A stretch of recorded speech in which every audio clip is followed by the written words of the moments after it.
सांस्कृतिक धरोहर व आध्यात्मिक आस्था का प्रतीक बनेगा महाकुंभ, बोले डॉक्टर दयाशंकर मिश्र दयालु। महाकुंभ 2025 में आयुर्वेद और होम्योपैथिक चिकित्सालयों से मिलेगा श्रद्धालुओं को स्वास्थ्य लाभ। प्रदेश के विभिन्न जिलों से की गई चिकित्सकों की तैनाती, नोडा अधिकारी को सौंपी गई जिम्मेदारी। महाकुंभ के दौरान आयोजित होंगे योग शिविर, दिल्ली से आएगी टीम। प्रदेश के आयुष मंत्री स्वयं करेंगे मॉनिटरिंग। जी आपको बता दें, 12 वर्षों के बाद प्रयागराज में आयोजित होने वाले महाकुंभ को धार्मिक और सांस्कृतिक धरोहर का अद्वितीय प्रतीक बनाने के लिए तैयारियां जोरों पर हैं। उत्तर प्रदेश सरकार के आयुष, खाद्य सुरक्षा एवं औषधि प्रशासन राज्य मंत्री स्वतंत्र प्रभार डॉक्टर दयाशंकर मिश्र दयालु ने कहा कि महाकुंभ को प्रधानमंत्री नरेंद्र मोदी और मुख्यमंत्री योगी आदित्यनाथ के नेतृत्व में डिजिटल युग का अद्भुत उदाहरण बनाने की योजना है। स्नान, ध्यान, ठहरने और चिकित्सा जैसी सुविधाओं को तकनीकी और आधुनिक दृष्टिकोण से व्यवस्थित किया गया है। यह आयोजन भारत की सांस्कृतिक विविधता और वसुधैव कुटुंबकम के दर्शन को समर्पित है।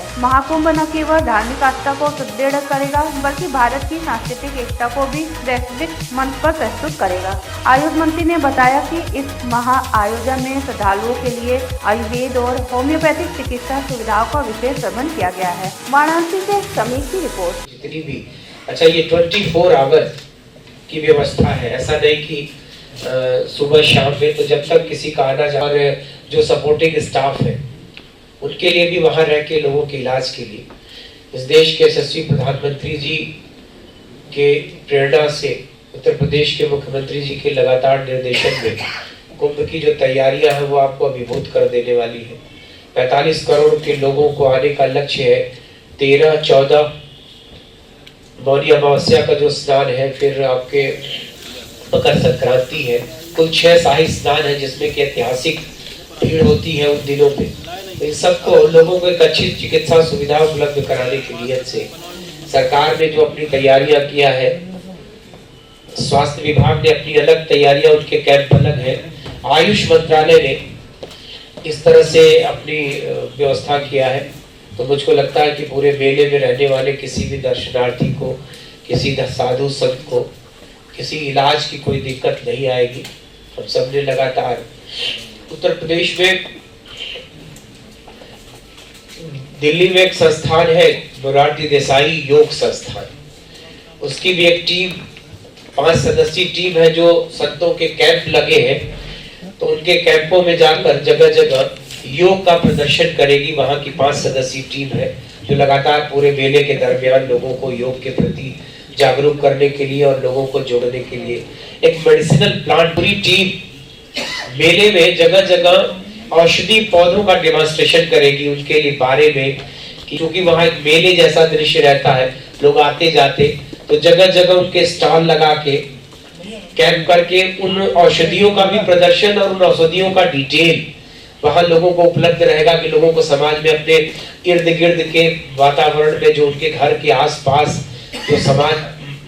पौधे हैं प्रकृति के, जैसे हम आप देखते हैं कि मदार का कोई पौधा आपके दरवाजे पे है, किसी के दरवाजे पे बबूल है, किसी के दरवाजे पे पराजिता होती है, लेकिन जब आप उसके औषधि गुणों को जानते हैं तो आप आश्चर्यचकित होते हैं कि मेरे दरवाजे पे एक ऐसा पौधा है जिसका उपयोग न जाने कब हम, जैसे अपराजिता होता है, उसके पत्तियों को कहते हैं कि जब आप कोई व्यक्ति बहुत बुखार में, शरीर से बुखार न जा रहा हो, जूड़ी बुखार जिसको कहते हैं, तो उसकी पत्तियों को उबाल के उसका काढ़ा पिया जाता है। वो आंगन की तुलसी होती है, तुलसी एक माँ के रूप में तो जरूर पूजते हैं, लेकिन जब आप उसके औषधि गुणों के बारे में जानते हैं तब आपको अच्छा लगता है। मदार है, सहजन है, मुझको लगता है जब हमने बबूल के बारे में भी आपसे कहा कि बबूल की भी औषधि उपयोगिता बहुत ज्यादा है, अमलतास है, हमको आपको लगता है इस बार महाकुंभ में, जैसे महाकुंभ बहुत ऐतिहासिक आयोजन है, दुनिया के लिए एक आश्चर्य का विषय है। देश के यशस्वी प्रधानमंत्री आदरणीय नरेंद्र मोदी जी ने के कुशल निर्देशन में, उनके मार्गदर्शन में, उत्तर प्रदेश के आदरणीय मुख्यमंत्री योगी आदित्यनाथ जी के लगातार प्रयासों से इस बार ऐतिहासिक कुंभ का आयोजन होने जा रहा है। दुनिया के लिए आश्चर्य का विषय होता है कि किसी एक देश में एक सनातन परंपरा के निर्वहन के लिए 45 करोड़ लोगों का आना सारे संसार के लिए एक आश्चर्य का विषय है। तो उनके 6 शाही स्नान होते हैं, उन शाही स्नानों को भी बहुत सरकार संजीदगी से अच्छे तरीके से सकुशल संकल्प कराने के लिए, लोगों के रहने की लोगों के शुद्ध पानी की, लोगों के लिए उचित शौचालय की और स्वास्थ्य की चिंता करते हुए आयुष मंत्रालय ने और स्वास्थ्य विभाग दोनों ने बहुत अच्छी तैयारियां की है। जहां तक हमारे आयुष का सवाल है, पूरे मेला सेक्टर में 20 कैंप डॉक्टर, फार्मासिस्ट और उनके साथ उनके सहयोगियों के साथ 20 कैंप किए जा रहे हैं, जिसमें 10 आयुर्वेद के और 10 होम्योपैथ के कैंप, जिसमें ओपीडी की जाएगी, लोगों को निःशुल्क दवाओं का वितरण किया जाएगा और 24 घंटे, चूँकि डॉक्टर और उनकी पूरी फार्मासिस्टों की टीम उसी कैंपस में ही,